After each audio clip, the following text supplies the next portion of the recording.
இருந்துச்சு. அது போக கியூலையும் நிறைய பேர் இருந்தாங்க. உண்மையிலேயே சூப்பராக இருந்துச்சு, சந்தோஷமாக இருந்துச்சு பார்க்குறதுக்கு.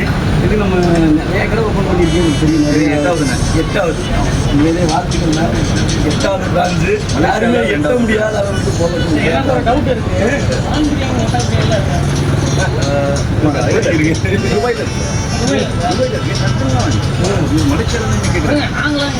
இருங்க இங்கே வந்து மான்கள் கிடைக்குது ரேர், ஆனால் சாப்பிடலாம். மான்கள் ஒட்டகத்துலேயும் கிடைக்கும் ரேர், சாப்பிடலாம்.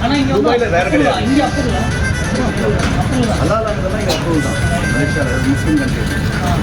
துபாயிலேயே நீங்கள் பார்த்தீங்கன்னா நம்ம ரெஸ்டாரண்ட்டில் டெய்லி ஒட்டகத்தை மான் கறி பிரியாணி வந்து வாரத்துக்கு கொடுத்துருவோம். ஏன்னா ஒரு மான் நம்ம இந்திய மதிப்பில் வந்து 75,000 ரூபாய். அப்போ அந்த பிரியாணி விற்கும்போது ஒரு பிரியாணி 2,500 3,000 ரூபாய்க்கு விற்க வேண்டியது வரும். ஸோ அதனால வாரத்துக்கு ஒரு நாள் தான். அது 12 கிலோ தறி தான் வரும். புள்ளிமான் போய் அறுத்து விடும், சூடாக அறுத்து விடும்.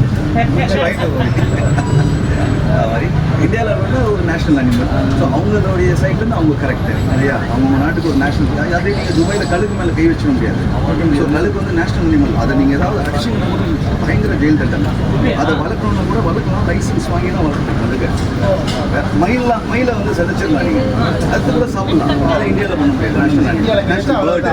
அப்படிதான் ஒரு நாட்டுக்கு ஒரு. ஸோ அதை நம்ம என்ன பண்ணணும், மதிச்சு போகணும். மலேசியாவுக்கு வரும்போது இங்கே என்ன கிடைக்கும் சாப்பிடணும், துபாய் வரும்போது என்ன கிடைக்கும் சாப்பிடணும்.